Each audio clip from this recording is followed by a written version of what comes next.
You are now entering the box. All right, we are on a new episode here of Inside the Box with Ron Kaszuk. Is that how you say your last name? No, it's actually pronounced Kaszuk, but my family, Kaszuk. But my family though, when they got off the boat from Poland, somebody mispronounced it and said Kaszuk. So that's the way they say it. They actually say Kaszuk because they thought that sounded American. Okay, you know? I'm only second generation actually. So one more time, Kaszuk. Kaszuk, yes. Ron Kaszuk. Okay, I've been saying it wrong. Well, it's spelled kind of. How's it spelled? Kaszuk. Yeah, so it's a tough one. But Ron is a local artist, graffiti artist primarily. Do you do any other kind of art? Really? No, not really. I mean, I draw a little bit, but mostly 95% of what I do is spray paint. Yeah, he's been doing a lot of big things lately that we're going to talk about. Just some awesome projects. I'm sure you've seen some of them.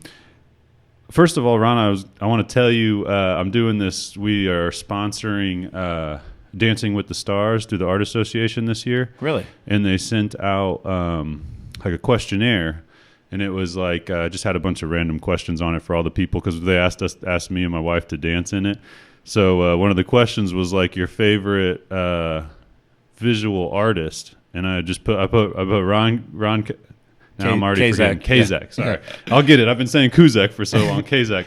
I put Ron Kaszuk. He's been doing a lot of cool things lately and just really appreciate the stuff he's been doing. So I just wanted to let you know I put you down for that. Wow. You just made the hair on my arm stand up.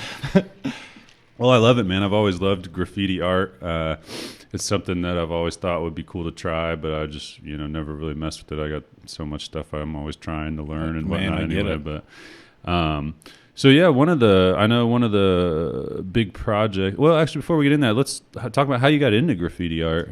I grew up in a neighborhood. I'm from the South Side of Chicago originally. Okay. And where I grew up, it was a gang neighborhood. And then like at some point in the mid '80s, you started to see more like colorful graffiti.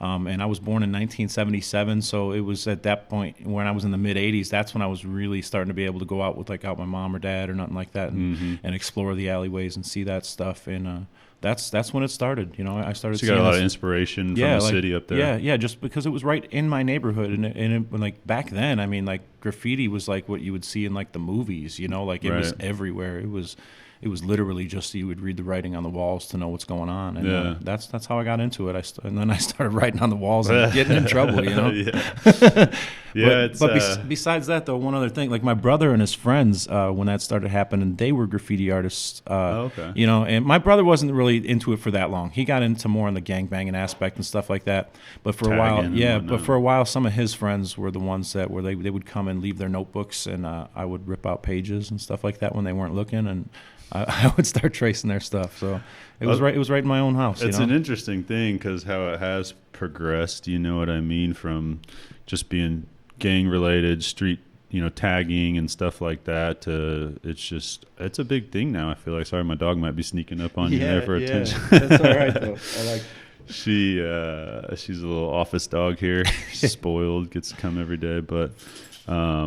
It's an interesting progression on how graffiti art's kind of gone because now it's definitely a big thing, in a lot of places. And I always thought it was cool as a kid when the trains would drive by and would be covered in it. Yeah, you know what I mean? Still think that's pretty cool. Yeah, that was a neat spot. It's almost like they should just let them do it as long as it's not gang related. Like I think there are some companies that do let them do it. Really? Yeah, because I've seen some of the more professional artists do full train cars, and the numbers are all professionally taped over, and then they just pull the paper and the tape back and all that stuff, and you can just tell it was professionally done. Yeah. There's no way that they did that in the middle of the night. You're talking those are 10 and 12-hour projects easily. I always think it's crazy when some of the places you see graffiti art, I'm like, how in the hell did they get up there and get that? Yes, yeah.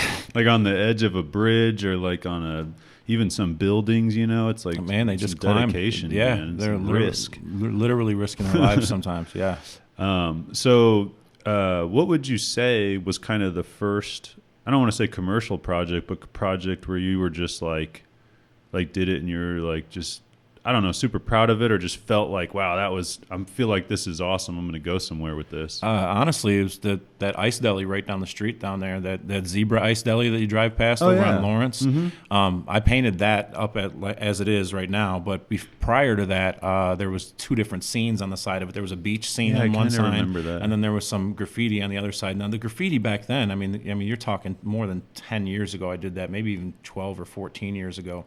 It was terrible compared to what I'm doing now, but I felt so good about it. Like I was just like, because I was working. There used to be a pizza place over there called Fratello's Pizza, and I worked there, and so I got to go past my own work every day, and I seen people that even though it was crappy, they really liked it. Yeah. And that was really the first one that it wasn't the first piece I ever sold, but that was the first one where I was like, wow, I can do something, like. So I was taking the bus to work, and then the bus drivers, I would tell them that I did that, and they're like, oh, I was wondering who did that, and they were excited about it. And then that's awesome. Every now and then other people on the bus would chime in about it, and that's when I knew I was kind of really on to something. That's so cool. Well, I've always loved art, you know what I mean? Obviously, I got into it in a different way with graphic design. That was kind of how I got started with where we're at now, was doing graphic design for, played a lot of video games, and everybody would have their little avatar. Yeah. So I started learning graphic design so I could make little avatars for all the online forums and our teams and stuff, you know what I mean? We were doing video game competing back before it was even a thing, you know what I mean? Really a big thing with back. What year would I have been? I was high school. I graduated in 2004, so it was 2003, right around there, 2004, and that's kind of how I got into graphic design. I've seen some of those logos because I'm a huge fan of minor league baseball logos, and so one day I was searching those out just to see what's out there because the teams are always toying with the logos, or even they might just change them for 1 week to support an event or something. I came across a bunch of those logos that you're talking about, the gaming logos. Yeah. And because I remember finding one, it looked like some kind of knight, and I was like, what is this? And I was I was trying to see what Then I started researching, going to the little links underneath, and I'm like, these are gaming logos. I'm like, what is this all about, man? So yeah, because it was you'd make your avatar, and that was before now they have on Snapchat you have bit emojis and your little avatar guys. There's way more popular now, but that's kind of how I started doing graphic design. So that's cool. So so that was your first, would you consider kind of big project for you at the time? Out here. What year was that about? Man, that had to be. I'm not very good at timelines. That had to be 2007, 2008. Well, no, that would be 2000, sometime between 2008 and 2010. Okay. That's when that was. Nice. Yeah. I'm trying to remember that pizza place you were talking about. What was it called? Fratello's. Sounds familiar. They had a deep dish pizza there. They didn't stay open long. There was 2 owners, and one of the owners quickly picked up on the business wasn't going to be successful. Not going to work. Yeah, and so he kind of skipped out on it. And then the other one, it turned out he had some personal problems, and he just couldn't manage the business. And, I'm a huge pizza lover, so I had to double check about that. Yeah, I am. I'm from the south side of Chicago. I was actually they were, when they bought the place, it was already priorly a pizza place, so all the pans and all that stuff were already there, and they were trying to learn about the deep dish. And I came in being from the south side of Chicago. I'm like, no, this is all wrong. Your proportions are wrong. And then so once, and that's what I did. I showed them how to do it, and then it started selling, man. And then so I'd give them little ideas for the pizza every now and then, and they'd taste it, and we'd put out free samples on the counter. Yeah. And if we got good feedback, we put it on the menu. Perfect. Yeah, that's a good way to do it. Customer feedback. I actually almost opened up a pizza place before I started this. Really? Yes. You know where Jeremy Bredemeyer's got Hair of the Dog downtown? Yeah. The barber shop? Yeah, the corner right there. Yeah, Jeremy can tell you that him and I we were both looking at that spot at the same exact time. Really? He was my barber, and I was telling him, I'm like, man, I'm looking at this spot for a pizza place, and he's like, oh man, he didn't tell me that. What he told me was, I think you got to buy that whole building. You can't just rent the spot. And but I was already toying with the idea of doing this, so I put all my effort into this instead. And next thing you know, he's opening the barber shop, and I'm like, oh man, I started shaving my head. That's a cool spot there. I've been in there once or twice. What year did you move down here from Chicago? 2006. I got here just after the tornadoes happened, I understand, and then I was here for like a week before the ice storm hit in 2006. Yeah, it was a couple crazy events there. Yeah. I was in that was the first tornado I've ever been in. I remember I was downstairs living at my dad's house watching TV, and he just ran downstairs all of a sudden. He's like, "It's about to hit." I'm like, "What?" And then it sounded like a freight train going really? by. It was crazy, yeah. Wow. And then we walk outside. I've never seen it so pitch black. There's trees, and then we got a flashlight. I shined them up. There was a tree down in front of our house and a tree in back of our house, so we were completely boxed in. It was pretty crazy. Wow.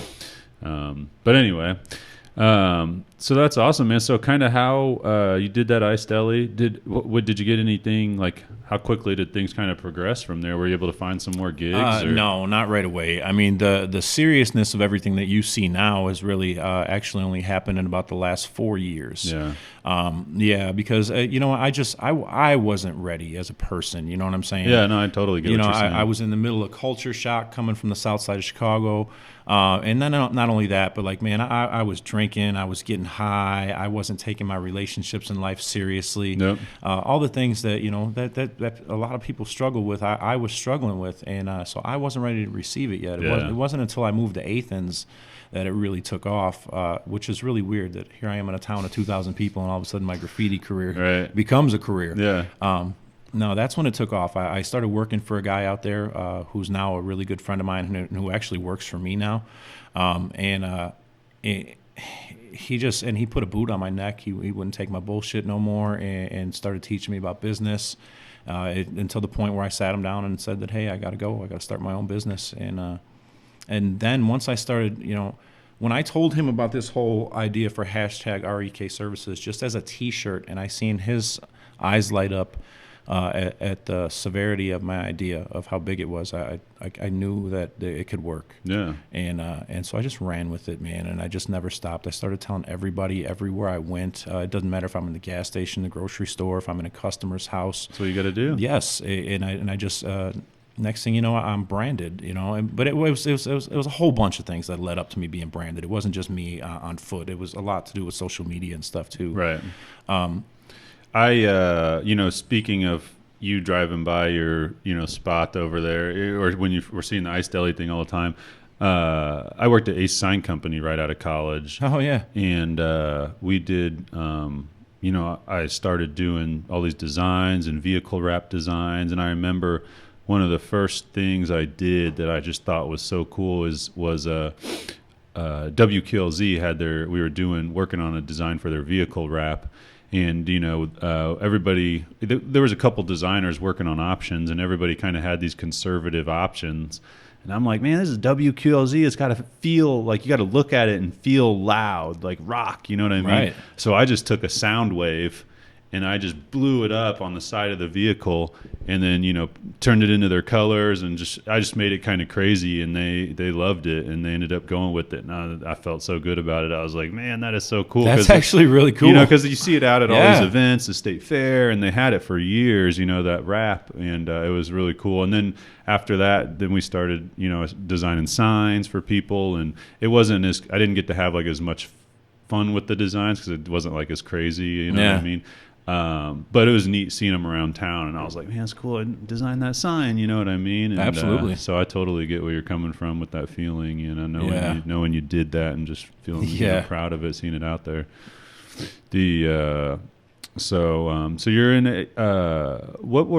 now I know, let's talk about your most recent project, and then we'll kind of go backwards a little bit, but that Tacology, man, that's awesome. Man, I appreciate that. That was so cool. That was such an intense project. We were so pressed for time. How did that work out? Had they seen some of your other stuff? They seen me. They actually seen me in the Illinois Times because back I don't remember maybe October. I remember that. You sharing that. They put me on the cover of the Illinois Times. Gave me a 2-page spread. Which how'd that work out? Amazing. The hair on my arm is standing up, and honestly, I'm holding back emotion. So, if Illinois Times, if you're listening to this, thank you so much. You really helped change the direction of my life. How did it come about? The Illinois Times spread? Did they just reach out, or? No, actually, I reached out to them to give them another story about somebody else that I was working with, and they decided that I was the story. Nice. Yeah, I'm telling you, man. God's funny, man. I wasn't intending for that. And not that I didn't want to be part of the story, don't get me wrong, but I just thought there was another company that was doing some cool stuff that needed some recognition.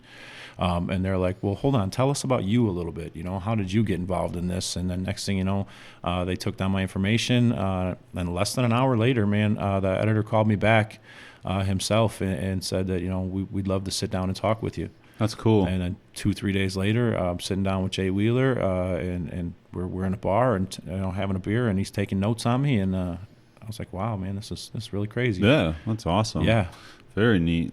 Yeah, actually we have some pictures pulled up from that. Ryan, you want to pull those up and we can talk about them a little bit? Oh wow, cool. He'll pull those up on the video here, but. That one's not Tacology. We'll come back to those. Let's jump to that Tacology real quick. Yeah, some of those skull ones. So jump back. Yeah, here's some of the progression of how it starts. So how in your graffiti's so crazy to me because the can is spraying out. Like it's not a line by any means. It's not like a straight line. So coming up with I've seen in Vegas when people do it and they'll use the edges of paper and stuff like that. How do you figure when you're doing something like this? Do you have a main plan, or do you just kind of start going at it and you just? Well, all right. So first of all, I like we were talking about here how you mentioned you like your podcast to be around an hour because you want to dig into whoever the person is.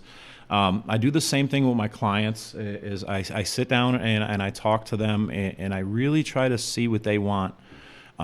But then I have to sell them on the idea that I'm going to give you your vision, but my way. Yeah. And then I go into a simple app that I have on my phone that's similar to Photoshop. It's called Pixlr.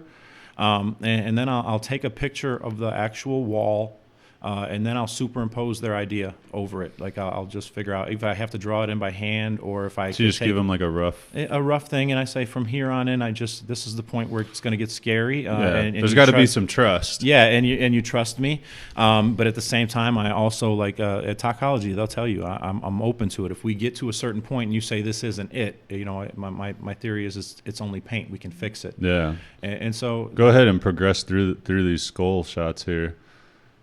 Yeah, that was a really tough. That wall itself was extremely tough to do. Well, it's got to. I personally, can understand. There's the steps to it because I know how it is, even with graphic design.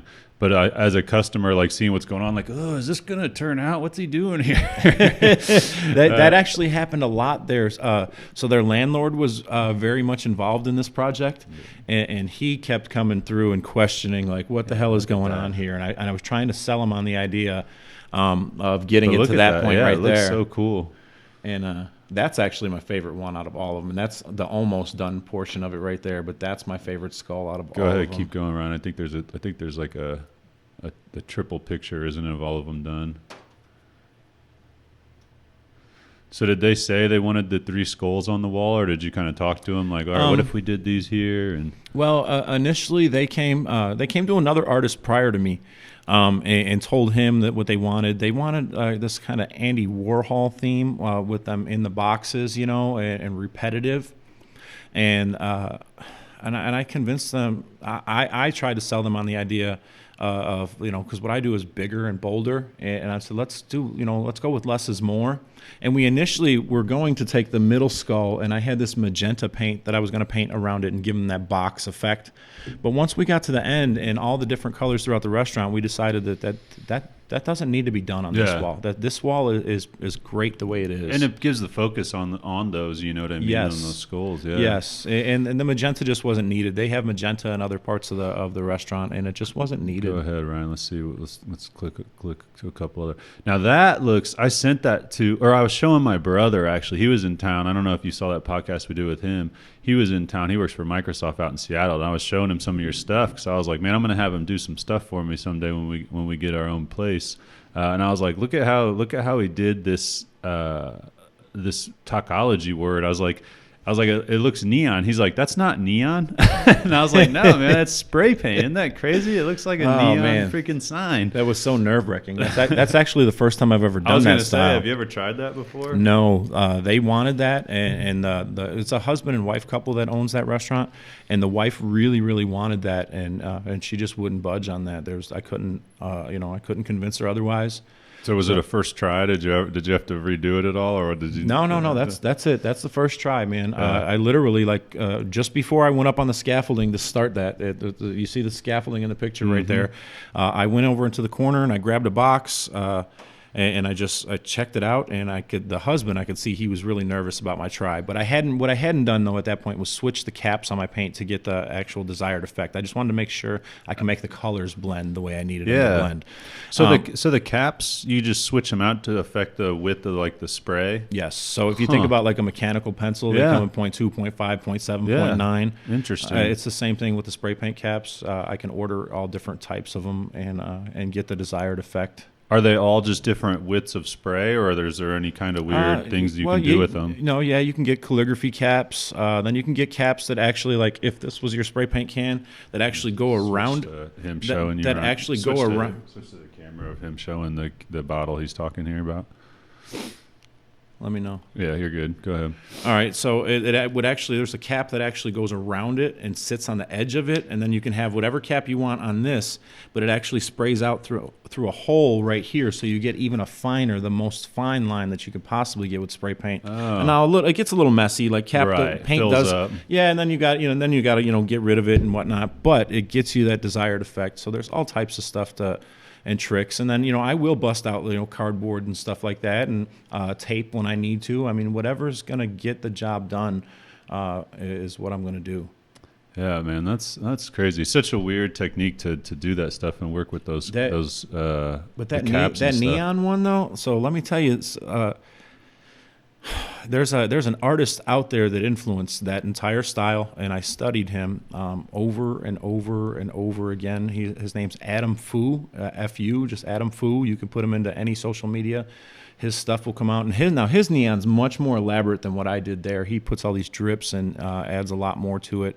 But I was just going for the straight neon light effect, and that's what they wanted. Like a neon sign. Yes, that's exactly what they wanted. But I studied him, man, like crazy. I mean, I was pausing his YouTube videos and to see if I could see the brands of paint that he was using. Yeah. If I could identify what caps were on the top of his paint. Does the brand of paint make a pretty big difference? Huge difference. Yeah. Huge difference. Yeah.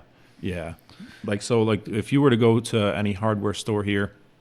Do they even carry like what you would want to use typically? No, places like Hobby Lobby they do. Hobby Lobby and I forget what the other art store is, but there's art stores that carry it, but mostly I order over the internet because the stuff that you get in the hardware store, it's already got a clear coat in the paint. So your paint's a little diluted anyways, but that clear coat's going to give you an undesired shine, especially in a closed area like this.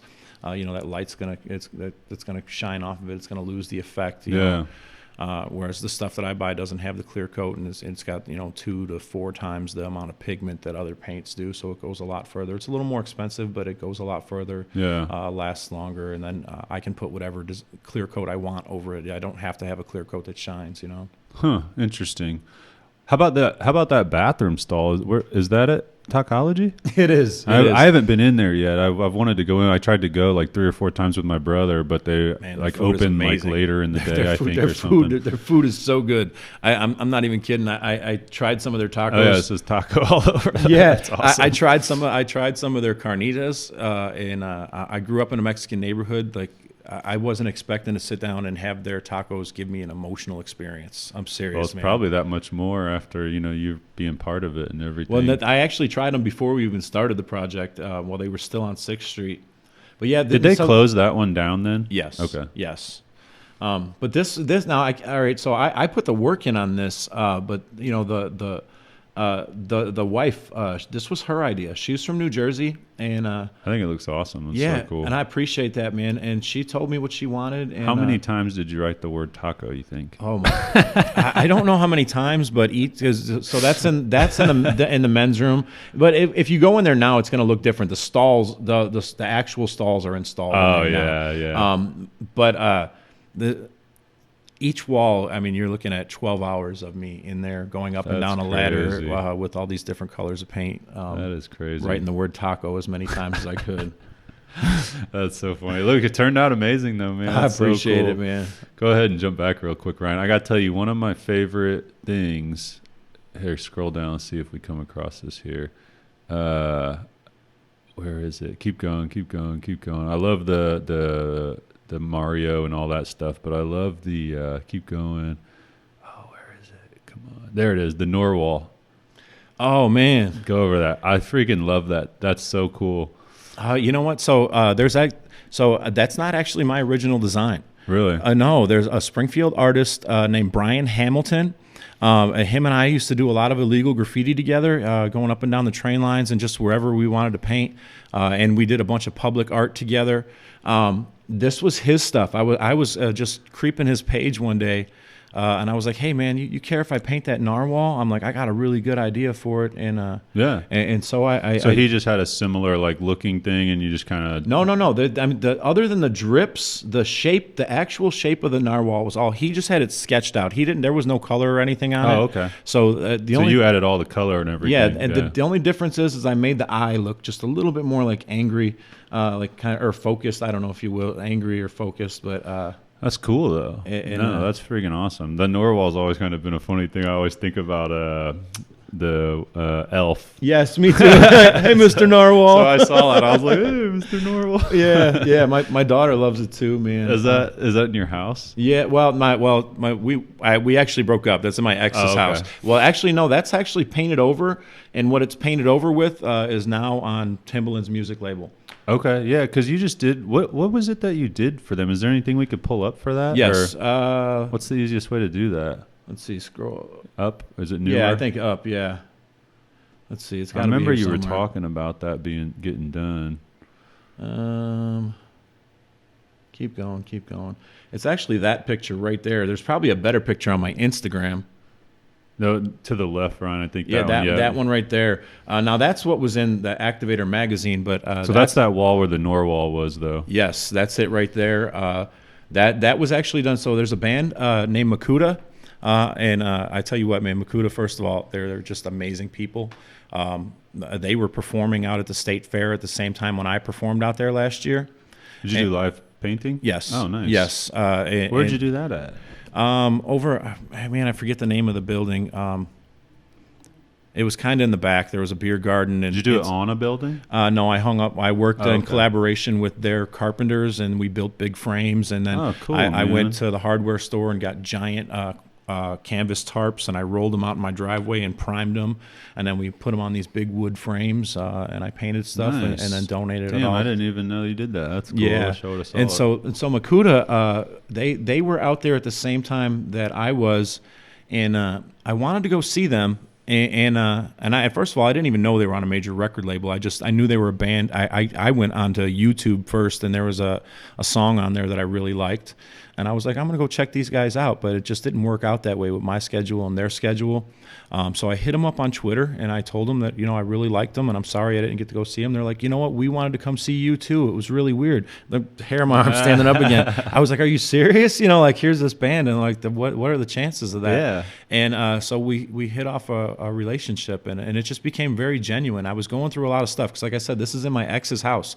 And I would say this was about the time where my relationship started falling apart. And I got to be very open and honest with them, whereas where I didn't have to talk to my friends or family, and they didn't have to look at us different. I can just tell them, here's what's going on, and they weren't giving me any kind of judgmental feedback about her. They were just super loving to me.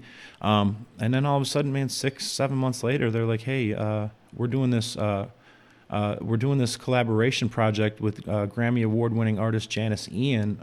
Would you like to do the cover art? And I was like, I literally fell to my knees and started crying because by that point I knew that I actually knew that Timbaland was their boss. I knew that they were working. Research. Yeah. Well, just not only that, but also from talking to them, and all the, I mean, it's they don't even name drop when they talk. They're just saying, oh, I was just over, at this house or that house, and like, they're doing stuff just months ago. They did in one room with Justin Timberlake and Justin Bieber, and I was just like, "Are you kidding me?" I'm like, they're just they're a military family from Quincy, Illinois. And then like in the middle of before this project was released, now because the band it was 4 people, it was the mom and her son and 2 daughters, and then in the beginning of this whole COVID thing, mom had bad kidneys and she went to the hospital for it. And the son was approved to give her a kidney, but they had all these COVID restrictions on the hospital and wouldn't let him in, and she died. Oh my God. And so then when we went through all this together, I mean, like I wasn't expecting to fall in love with a group of people, and then being so affected by her death, and like so, like I don't know, man, we got really close through this project, and that's crazy. It changed my entire life, man. So seriously. Is the cover just the art, or is that it right there with the ground also, like the running written out? Yeah, with the running written out, because the name of the song is Running. Yeah. And then they superimposed over it with featuring Janis Ian on there. That was the only other thing that we did not include in the art itself. But getting to that point, now I mean, typically me painting a wall like that's a 1 to 2 day project, but that really turned into like an 8-month thing because. They had to go back and forth with their management, and then they also were looking for a very particular record album feel. Yeah. And like just little things like you notice like the shadow on the ceiling right there. Right. Like so what you don't see on the other side of this room, because this is a back bedroom in that house, okay? Mm-hmm. Is I've got lights and everything set up, and I don't have like fancy lights like this. I mean, I had to use what I had. Construction lights or something? No. A friend of mine works for a company. The company in town, Resource One? Yeah. And so a lot of... I got a really cool bench from them for one of our Simply stores. So, the lights that you would find under a big, like, over the desktop or whatever, mm-hmm. the small... I got a bunch of those neon lights. I had one of them shining into a paint tray that was that was coated with yellow paint. Oh, okay. I had one of them. Effect out there. Yes, yeah. and then and then I had a lamp where I took like a blue, clear blue file folder and I put it over a lamp, and I had another light shining on a blue door. Got creative with it. Yeah, and then like even to get that, because they really liked that shadow. Uh-huh. So that wasn't just that wasn't what we found out when we got to that point where they said they liked it. They liked that from one shot, but that running wasn't in there. They're like, "Can you recreate that?" And I was like, "Let me see." And and so what I found out what was going on, that shadow was only happening when I moved the fan a little bit. And so I had to move the fan a little bit and then get back into the same exact position. It's like blurred just slightly. Yeah. That I all did with the editing afterwards. Okay. That's crazy. Yeah, it was. So do you have a copy of the physical? No, not yet. But the only reason I don't even know if they have physical ones these days. They do have physical ones. As a lot of their fans are in countries all over the world, so they do have the physical ones. I just don't have it because these people do not know how to stop. I'm serious, man. Every time I talk to them, they're on the road, they're doing something.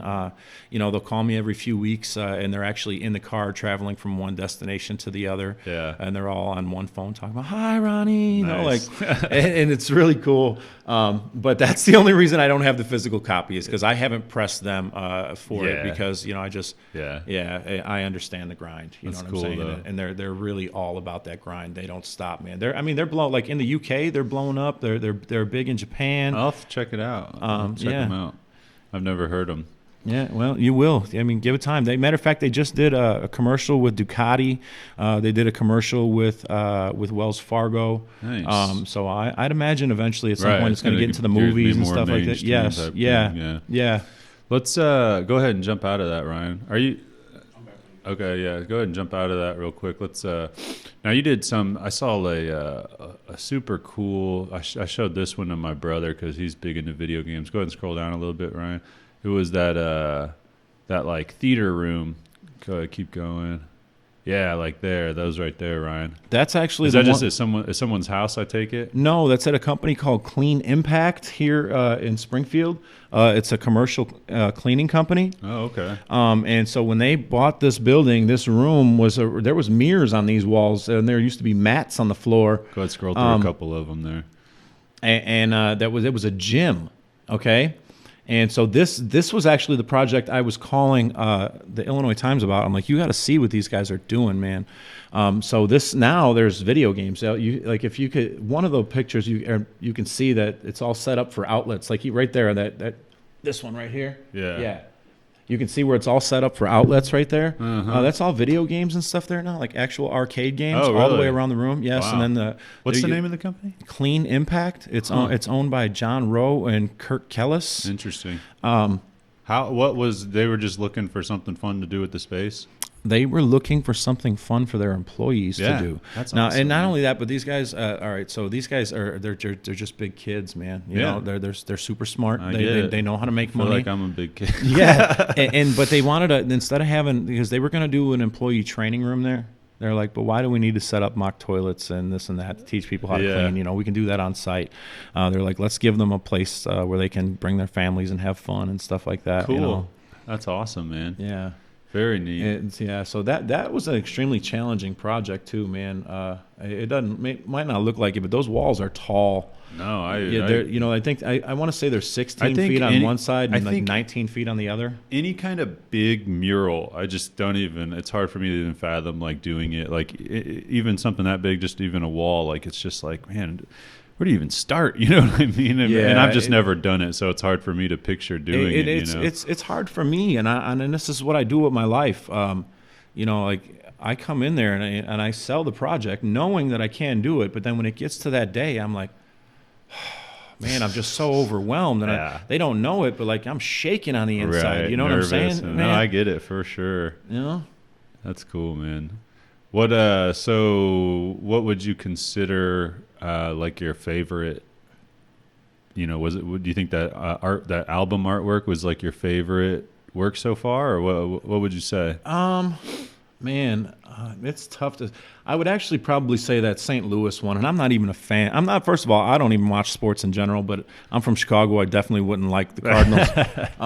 That thing is pretty cool. You know, I think I really I didn't go off any drawing or anything on this. I actually went off actual photographs on this one, and I had to bring that comic book feel to it. And I think looking back on it, I think there's things that I could have improved on.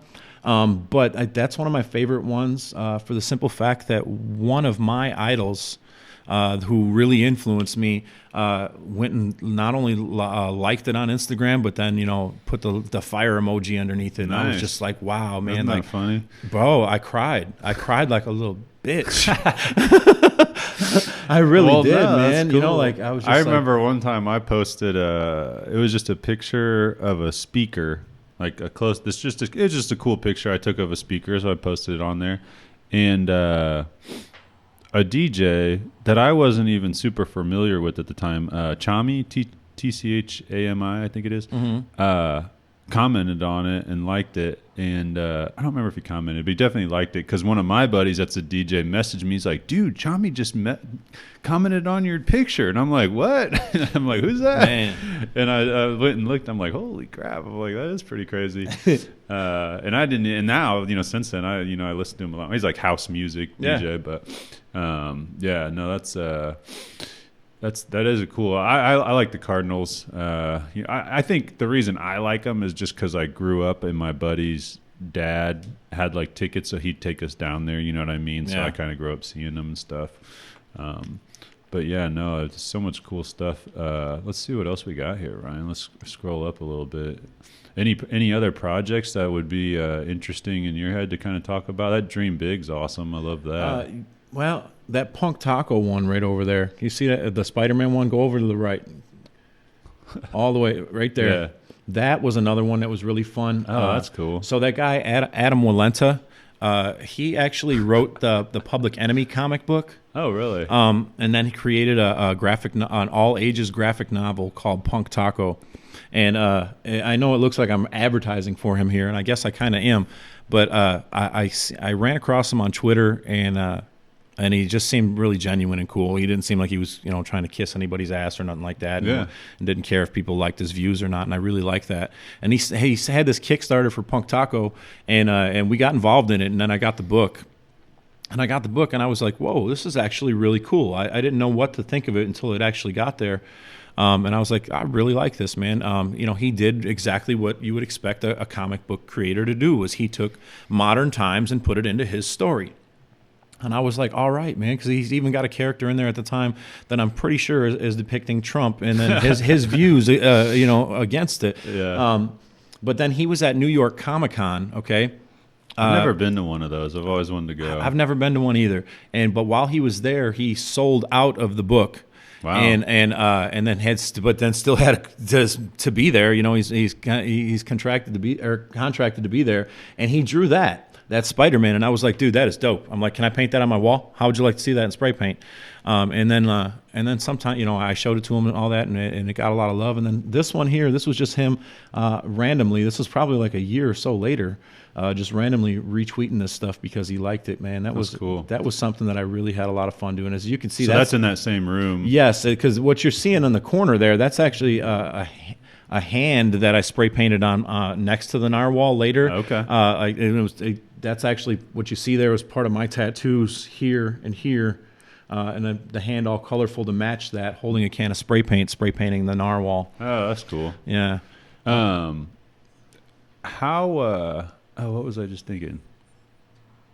I was going to ask you something about that. I totally slipped my head though. Well, anyway, sorry. That's cool though, man. That's cool. It's nice that you like find something that you like, and then you either ask to paint it or paint something that goes along with it, and then look, this guy shares it, and it just what I mean. It's a good way to get exposure. Yes. Now I know it costs you money with the paint and everything to paint something like that, but yes and no. I mean, like sometimes it doesn't really cost me anything because.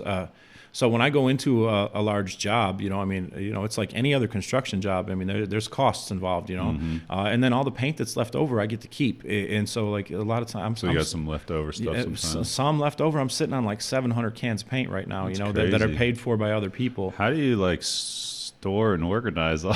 I could actually answer that very particularly. I store them in milk crates because it can't get cold or frozen, right? So you got to have it somewhere. No, right now it's actually in my bedroom because they're locally, because of businesses being closed and whatnot. Storage units are just ate up everywhere. Well, there's some available, but I need temperature control. Right. So they're in my bedroom right now, like literally stacked up in a corner. And so I sort them all by colors and shades of colors, and each milk crate holds exactly 20 cans when you put it in there, so I can look at them and go 20, 40, 60, 81. Know what you got. I know exactly what I got. And when you're painting inside like a room. One thing that I'm curious of with spray paint is I feel like it would get everywhere. How hard is that to control? Not hard at all. What REK Services is actually a full service painting company that offers graffiti as a service. Oh, okay. So I can come, but I just don't advertise that as much anymore because the art has taken off. But I come in and paint your whole entire house. So I'm a professional painter as well. So, interesting. Okay. So I'm taped because off. I've seen you have some like tables and like different other stuff you've done too. Yes. So I'm coming in with all the proper tarps and plastic and tape, paper, whatever the case may be. I'm going to protect your house the same way any other painter would protect your house. But I also create an airflow out of the house. I've got fans and stuff like that, and snail fans they use to dry the floors, and I'll create keep the extra. Well, that way it takes it all right out of the house. But the overspray of the cans, like if you go to can you go to that one where the ladder and the scaffolding is right there? Yeah. So to see how far out I got the paper taped on the floor there. That's all you need. That's all I need, because everything that I'm going to spray is going to fall directly down. And spray paint is made with a powdered pigment. Well, most of your paints start off with a powdered pigment, but spray paint's mostly powder mixed with gases and stuff like that. And so by the time it actually hits your floor, the products that I use, I don't even have to actually protect, like this rug right here. If we were painting in here, whatever falls under this rug, you're going to be able to vacuum off. If on a regular floor, you'll be able to sweep most colors. But the red will stain. The red will stain. We found that out the hard way. Is that different with different spray paints, like the stuff you might buy at the hardware store or something? Yeah. Yes. Okay. Well, even the stuff that you buy at the hardware store, whatever you spray out, it's still going to be a powdered pigment when it hits the floor. But I put the paper anyways, because besides that, I also once I get the painting and I'm shaking up the cans, I spray away from me, or every now and then the cap will get clogged up and it'll just spurt out, and it's like, oh man, and then it's all over the floor and whatnot. You got to have some area there. Yeah. Interesting. So I take all the proper precautions to protect everything. That's awesome, man. Yeah, that's during all that COVID stuff, I had hit you up about possibly doing like my daughter and son's wall in their rooms that we were doing, and it just didn't work out. And I was like, well, we got to get moved in here, you know what I mean? So we just got moved in, and you with all the, what was it? Did your girlfriend or somebody at the time, you were like, I gotta isolate, man, and I was like, she worked out at the villas. She worked out at the villas when that whole outbreak was going on, and so we absolutely did. We had to be extra careful, man. I appreciate that. There were people around us, because I mean, you see all over social media that there's clearly a lot of people that were not affected, right? And so they think because they weren't affected, nobody's affected, but that wasn't the case around us. People were actually dying. People were really getting sick. Me and my daughter actually got it.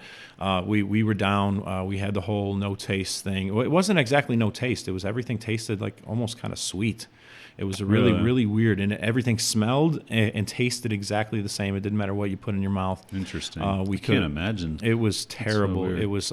We were sleeping we couldn't get comfortable anywhere but on the hard floors. Yeah. For some reason, I don't know. That's so weird. My wife got it, and she lost her smell. But none of us got it. Nobody else in the house. Nobody else in the house got it for us either. It was just me and my daughter. Yeah, and somebody got in an argument with me. I think it's because they lost like a loved one to it. And I don't remember what I said. I said something, and I'm like, look, man, I understand that some people are affected by it or that are higher at risk, and I think those people should be extremely careful. I was like, I still wear my mask out and everything. I wear it when I'm out in public. I'm respectful of other people, but I also feel like all these small businesses can't be forced to be closed down. It's America. Why are you forcing people to be closed? You go back to it was either the middle of August or the middle of September. And this can be fact checked that Sweden officially came out into the news and claimed herd immunity already. People just what does that mean? I don't even know what that means. That means enough people had got it that nobody else was really getting sick. Okay. But nobody was dying anymore either. Yeah. And, I think they still had some deaths, but not like what other places were seeing. They just quarantined. They didn't shut down their entire economy. Yeah, people can choose. If you're worried about the risk is there. Let them know that you could die if you get this. And then help the people that do want to stay home. Figure out some sort of make sure they're getting food. Make sure they're getting this. But just there's so much like depression and suicide and child abuse and alcohol abuse and it's just absolutely. Crazy. I would firmly say that all these restrictions and keeping everybody home it would be the main reason that my relationship ended. Yeah. We were just well, it's tough. I mean, some people can be alone together all the time and some people can't. We were both very strong, independent people, and it gets stressful just being locked in your house. It does. From reading, I know that I'm not the only one that went through that. Yeah, and it caused so many people so many problems that just didn't need to be. You know what I'm saying? Well, anyway, we'll move away from that. But yeah, crazy times we're living in here. For sure. So what's next, man? You got anything lined up that you could share or that you're thinking about, or what do you want to do? Any personal projects you're thinking about? Well, my whole whiteboard is filled with projects. I've got projects to come. But where I want it to go is, man, I'm looking to go to Hollywood, man. I really am. You see graffiti. Like, you want to move out there? If that's what I need to do, sure. Everybody's leaving California. Well, no, but like, so I mean, you you see all kinds of movies and TV shows that does have graffiti aspect in it. And I want to be the artist in there. Like, if you go back to I don't know if you ever watched Entourage.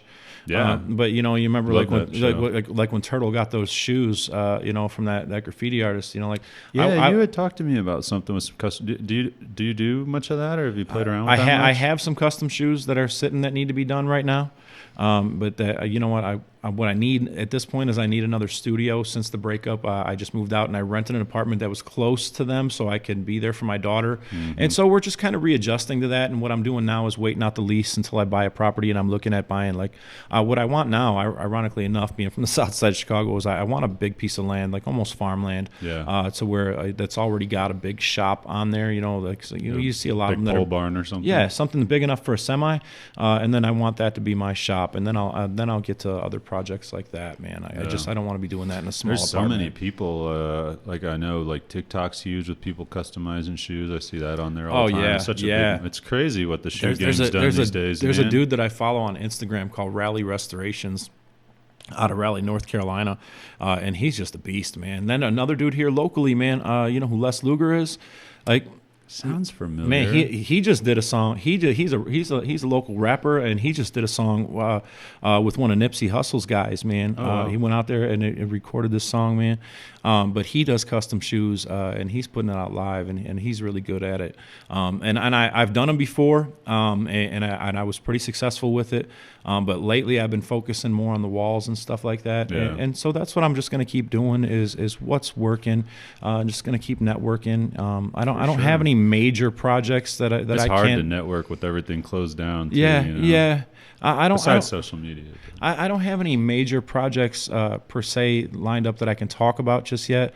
But like I had mentioned earlier, that I hired my last boss, the one I quit, and when I quit, we did it. Initially, it was on good terms, but then later it wasn't. I stopped liking him for a while. Well, I did, man. I stopped liking him for a while, and then he approached me like, "Hey, man, what's up?" And then hashed it out. Yeah, not only hashed it out, man, but you know what? He's just a great friend, man. His name's Mike McCormick, and he's just a great friend. He's a great person, and aside from a friend, he never gives me bullshit when it comes to business. And so I hired him to sell for me. And our ideas are pretty big, because I've got some contacts out with a hospital out in Denver. We're looking at them, and for whatever reason on Facebook, man, if you go through my followers, I got a really good following out in the Kansas City area for some reason. It's good you're looking at that stuff. Yeah, and so a lot of people don't pay attention to that. I absolutely do, man. I don't just click. If they request me, I want to see where you at. What are you doing? You know what I'm saying? I'm not letting no bots in if I can help it. Yeah. And so, but even just recently, like some businesses out in Kansas City are starting to reach out to me, and so I'm going to use that as an opening, man, because especially now that I've got a following out there, it's easy with everything that I've got done to prove that I can do what I say, but also coming with a following in that region, anyways. Like here, you're automatically going to get likes. You know what I'm saying? Definitely. People are automatically going to see your business. People matter. And I don't know how far you want to how you want to handle things. Sometimes people don't like to do the whole ad thing, but obviously you could do share some of your work and put a little bit of ad money behind it, in the Kansas City area. Yeah, and that will come. That will come. But just like with anything else, there's stages to this stuff. For sure. Because this when I started out, it wasn't everything that you see now, man. I wasn't even. Matter of fact, when I first started out, I wasn't even on Facebook. I was killing it on LinkedIn. I've got like. LinkedIn's great for connecting with other businesses. I've got almost 10,000 local followers on LinkedIn. Yeah, and that's awesome. I think that's where you first touched base with me. Actually, was on LinkedIn. Yeah, maybe. Yeah, that could very well be. That's how I got out at the fair. Was LinkedIn. One of the guys that was in charge of the team that was writing all the marijuana laws, medicinal and recreational, hit me up to give him a bid to paint his house. But then he had a friend of the family that owned a construction company that, you know, shot my bid out of the water.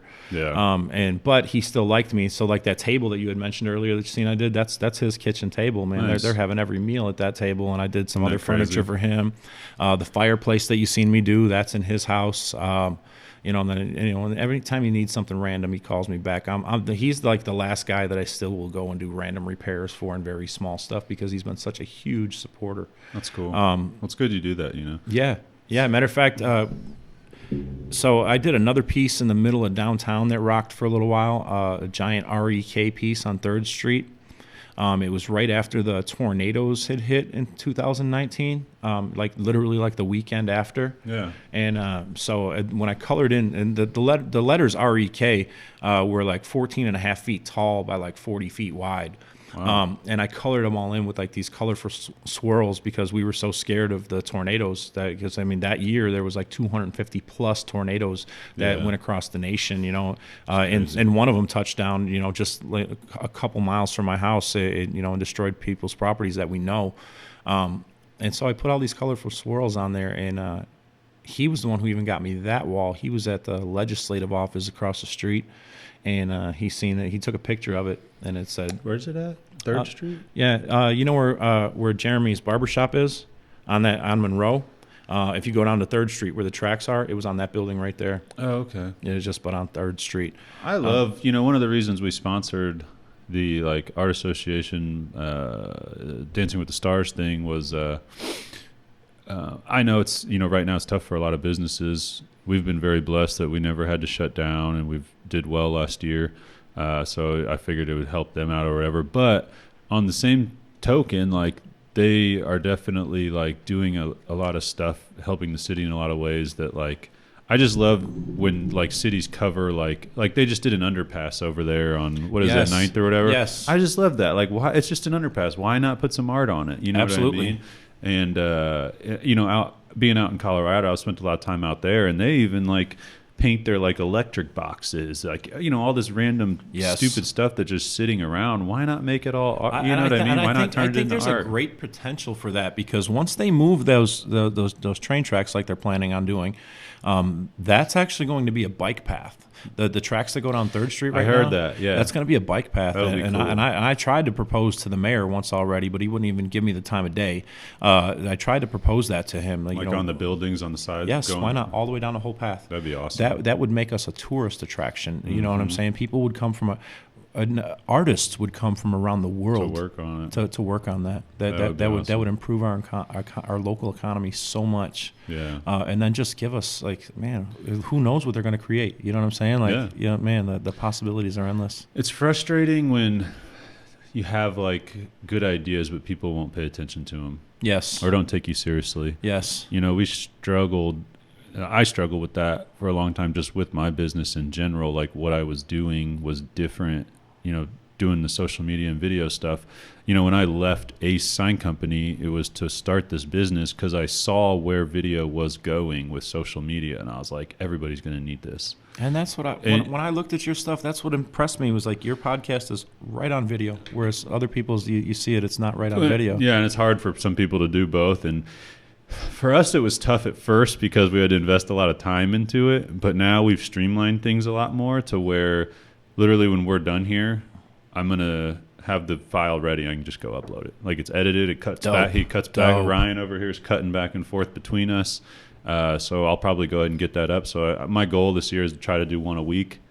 Oh man, look at that. So, that's the hair is really standing up my arms. Like, I love when people are doing stuff like that. Like, just get it out and again, there, man. I don't know how many people are watching this, but it's fun. Like, it doesn't matter. It doesn't matter how many people are watching right now, because I mean, the goal needs to be 10 years from now. You know, where are you going to be, or even just shorter, 5 years from now. How many people are watching? And I just love these conversations. I've learned so much about you, and I've already met so many new people. Like, we had this guy on the other day that a couple weeks ago that set the freaking record for the Ozark Trail. He ran this Ozark Trail. It was like, how long? Like 300 miles or something? 200 I think miles. Right, his name was Joe, and he set the record for the fastest known time of like three days or something. I'm like, 3 days you were running this thing? I think I read that because that actually happened a while ago. That was the actual accomplishment wasn't recent, was it? No, I think it was like, I think it was maybe a year ago or something. Yeah, I was say, I think I read that. Doing all these crazy ultra marathons, running all these crazy distances right here in Springfield. And then I had a Shell, a music artist. Dude. She's like out in California. When I was scrolling down, I was like, what? Yeah, it's crazy. So it's just fun. I had no idea she was from Springfield. Yeah, and it's just fun trying to find these people that are doing cool stuff or own a business, like learning about how they got started. Like I just love both sides of that and meeting new people and connecting. Like when else do you get to sit here and have a like hour conversation with somebody unless you like really make an effort to make that happen? Unless you're in a bar and they spit in your lies. Yeah. You know? So it's been fun doing it, man. So well, what's the best way? I mean, people to find you. What's your Instagram?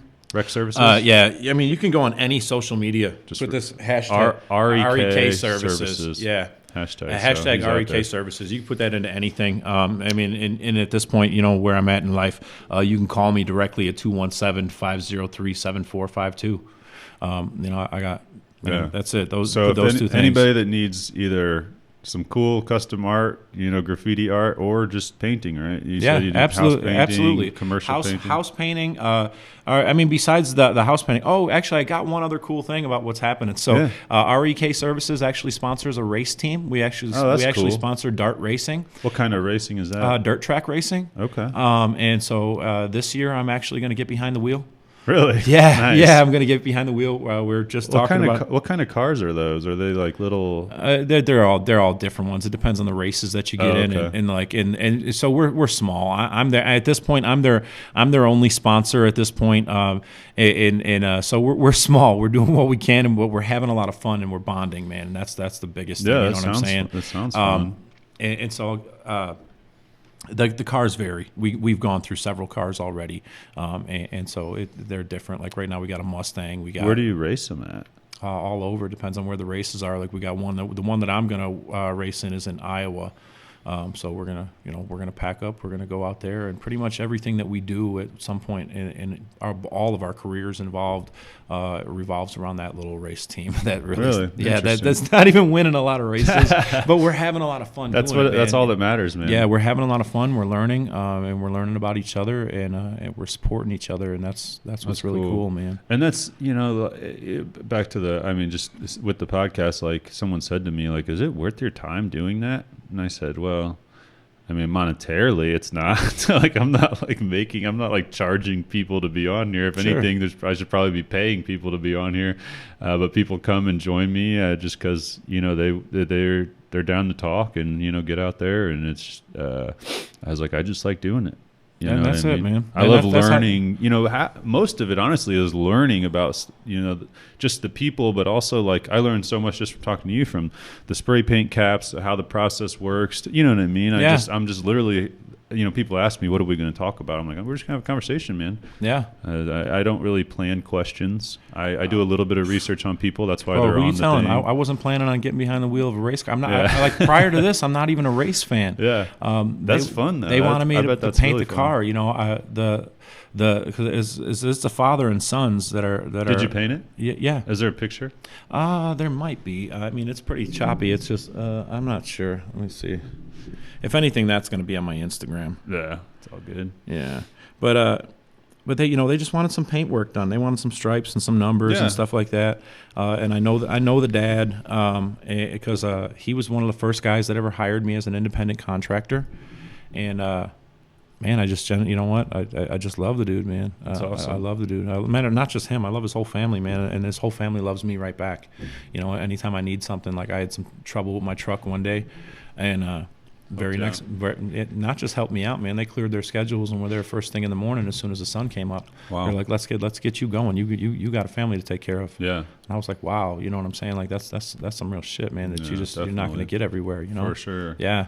So it's been a cool journey, man. Everything that you see me do isn't extremely lucrative. Some of them are very lucrative. Like I just got done taking almost 2 months off. Especially after the whole breakup that I went through. It was tough, man. Reset. Yeah, and that's just it. But I was able to do that. You know what I'm saying? Like I was able to do that, man. So it's been a journey, man. And it is for sure. I mean, I remember I was doing a lot of the videos I was doing were either free or so cheap, you know what I mean, just to get out there and so people see like what's going on and look at these videos, you know what I mean? Yeah, and it's absolutely. Just slowly built up, and now people realize like what we're doing is helping their business grow tremendously, you know what I mean? And I feel super. You know, you're saying you're getting emotional. Like I get emotional, like just knowing that we're helping these businesses grow and the local economy grow. That's a good river to be standing in, for sure. So it feels good, man. Well, Ron, it was awesome to have you on. Thank you so much for coming. You're doing such awesome art, and I plan on definitely having you do some stuff for me and in Ootbox in the future.